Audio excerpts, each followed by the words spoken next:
श्रीमद् भागवत एक ऐसा ग्रंथ है जिससे सुनते सुनते मृत्यु भी ठहर जाए, सुनते सुनते समय भी थम जाए और आत्मा परमात्मा से जुड़ने लगे। सनातन संस्कृति के ज्ञान की गंगा श्रीमद् भागवत महापुराण की वो गुड़ बातें अध्याय दर अध्याय आप पढ़ सकते हैं। श्री गणेशाय नमः। श्रीमद् भागवत महापुराण षष्ठम स्कंद अध्याय 3।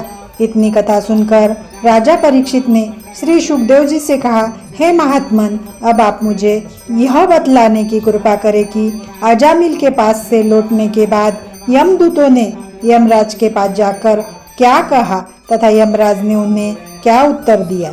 श्री सुखदेव जी बोले, हे राजन, अजामिल के पास से लौटकर यमदूतों ने यमराज के पास जाकर इस प्रकार कहा, हे धर्मराज, अब हमें बहुत से लोग न्याय करने वाले दिखाई देते हैं। ऐसी स्थिति में भला आप ही बताइए, जब बहुत से लोग न्यायाधीश होंगे और वे अपने अलग अलग निर्णयों द्वारा कभी किसी पापी को वैकुंठ लोक भेजेंगे तो कभी किसी धर्मात्मा को नरक में भेज देंगे। अब तक हम लोग यही समझते थे कि न्याय करने वाले केवल आप ही है, इसलिए आपके आज्ञानुसार जीवों को लाकर उन्हें उनके कर्मानुसार स्वर्ग और नरक के सुख दुख का भोग कराते थे। हे नाथ, ऐसा हम इसलिए कह रहे हैं कि जब हम लोग आपके आज्ञानुसार अजामिल नामक महापापी को लेने गए, तब उसने हम लोगों को देख अत्यंत भयभीत होकर अपने नारायण नामक छोटे पुत्र को सहायता के लिए पुकारा। परंतु उसी समय हमने यह देखा कि नारायण कहकर पुकारने के कारण श्री नारायण जी के 4 चतुर्भुजी पार्षद उसके पास तत्काल आ पहुँचे तथा उन्होंने उस पापी को हमारे हाथों से छीन लिया। हे प्रभु, इसलिए हम आपसे यह कह देना चाहते हैं कि आप कोई ऐसा उपाय करें जिससे भविष्य में हमारा कहीं अपमान न हो।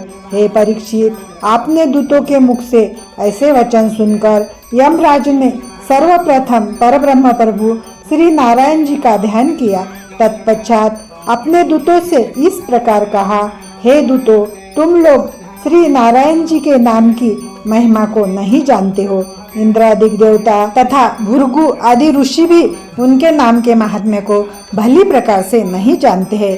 केवल मैं, धर्मराज, ब्रह्मा जी, राजा जनक, मनु, भीष्म पितामह, प्रहलाद, राजा बलि, सुखदेव जी, नारद, शिव जी, कपिल देव जी तथा सनकादिक चारों भाई ही उनके नाम के महात्म्य को अच्छी तरह जानते हैं। देखो, श्री नारायण जी के नाम का ऐसा महात्म्य है कि उसके प्रताप से अजामिल जैसा महापापी भी अपने बेटे के धोखे में नारायण जी का नाम लेने के कारण तुम्हारे बंधन से छूट गया। मैं, ब्रह्मा, शिव जी तथा इंद्रादिक सभी देवता श्री नारायण जी की सेवा में लगे रहते हैं तथा उन्हीं के आज्ञानुसार सब काम करते हैं।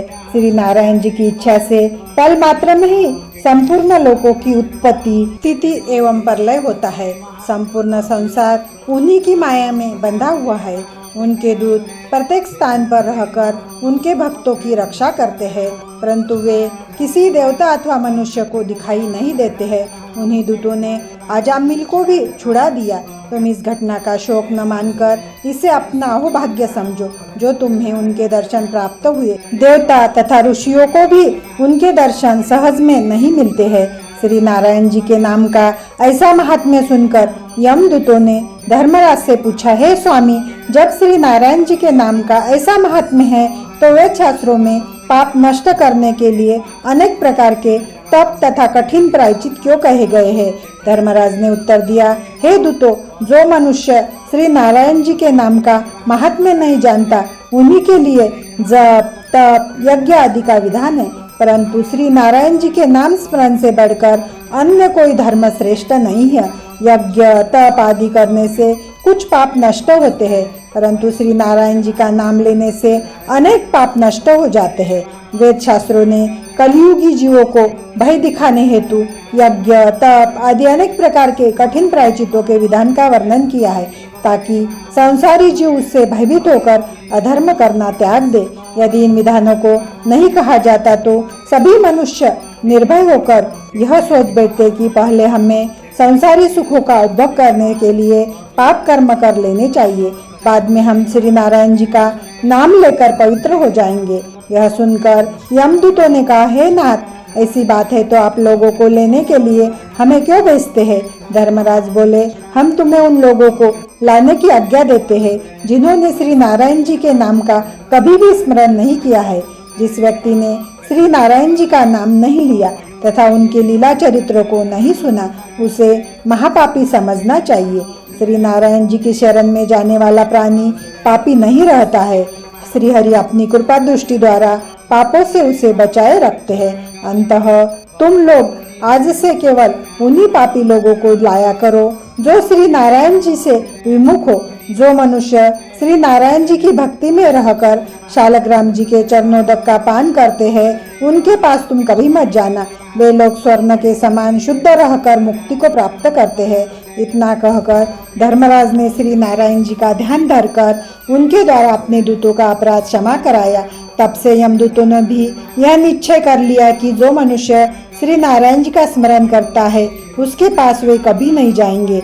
इतनी कथा सुनकर राजा परीक्षित ने श्री शुकदेव जी से कहा, हे मुनि श्रेष्ठ, मृत्यु के समय महापापी अजामिल के मुख से श्री नारायण जी का नाम किस प्रकार निकल सका था? श्री शुकदेव जी ने उत्तर दिया, एक बार 4 साधु तीर्थ यात्रा करते हुए संध्या के समय अजामिल के गांव में जा पहुँचे। वहां उन्होंने गांव वालों से अपने ठहरने के लिए किसी हरिभक्त मनुष्य का घर पूछा।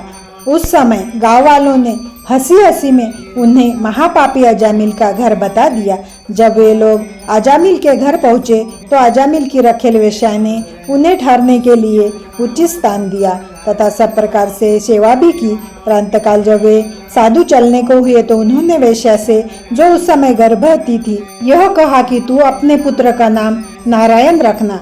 साधुओं की आज्ञानुसार अजामिल ने पुत्र होने पर उसका नाम नारायण ही रखा। इस प्रकार उन साधुओं की कृपा से ही मृत्यु के समय अजामिल के मुख से नारायण का नाम निकला था। हे राजन, साधु संतों की सेवा कभी व्यर्थ नहीं जाती है। जो लोग वैष्णवों तथा महात्माओं की सेवा करते हैं उन्हें कोई दुख नहीं पहुंचा पाता है। श्री शुकदेव जी के मुख से यह कथा सुनकर राजा परीक्षित को अत्यंत प्रसन्नता हुई। तदुपरांत श्री शुकदेव जी ने कहा, हे राजन, यह कथा हमने अगस्त्य मुनि द्वारा सुनी थी, वही आज तुम्हें भी सुनाई है। तब परीक्षित ने हाथ जोड़कर कहा, हे प्रभु, आपने मुझ पर बड़ी कृपा की, जो श्री नारायण जी के नाम का यह सुंदर महात्म्य सुनाकर कृतार्थ किया। इति श्रीमद् भागवत महापुराण सुखसागर कथा 6म स्कंद अध्याय 3 समाप्त।